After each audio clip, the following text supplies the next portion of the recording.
Hi, today we're going to work problem number 2 on worksheet 3, simply because there's a lot of physics to it. The math isn't too bad, but you have to put a lot of the stuff together that we've been talking about pretty much the entire year.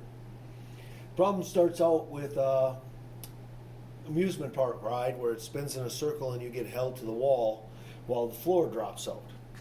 And being that you're getting held to the wall, what's holding you to the wall is friction, basically. And this is where we like to think of something called a centrifugal force, which doesn't even exist. There's no such thing as a centrifugal force, which is a force to the outside. People think there's a centrifugal force because, like, when you go around a corner in a car, you get pushed up to the door. What that actually is just simply inertia. Your inertia wants you to go in a straight line, and the car is getting in the way of you going in a straight line because it is turning. So you get pushed against the door. Same sort of idea with this sort of problem.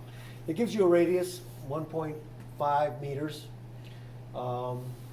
It gives you mu, the coefficient of friction. We need to know that, of course, because we're going to deal with friction. Oops. And it gives you the mass, 73 kilograms. So first thing we need to do is understand the physics in the problem. So what's really holding you up? It's friction. So if your friction is equal to your weight, Ff equals Fg, the rider's going to stay put. If Fg was greater than friction, you would slide down. Ff, we remember, is equal to mu Fn. So I went ahead and substituted in, since Ff equals Fg, I put 730 in there. Mu, 0.5, they give you that in the problem, equals Fn, and I solve for Fn. Another physics part of the problem comes into play now. Now you have to realize that Fn equals Fc. Now, I've drawn the arrows like this. And again, this really isn't out.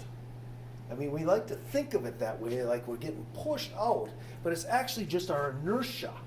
Normal force, if you put a scale there between you and the wall, reading your normal force and actually pushing in. So that Fn is actually equal to Fc. And because Fn equals Fc, we can put in Fc equals mv squared over r, but replace that with 1460, because we know what Fn is. And we get 73 v squared r, solve for v, we get 5.5 meters per second. All right, so we know how fast they're going, but we don't know the time yet.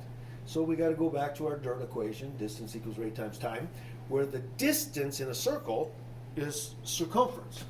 So distance equals circumference, which equals 2 pi r, which equals 9.4. So then I fill in what I know, the 9.4 times 5.5 equals t, and I solve for t, and the period of rotation, the time it takes to go around one time, a period is the time it takes to do one thing, is 1.7 seconds.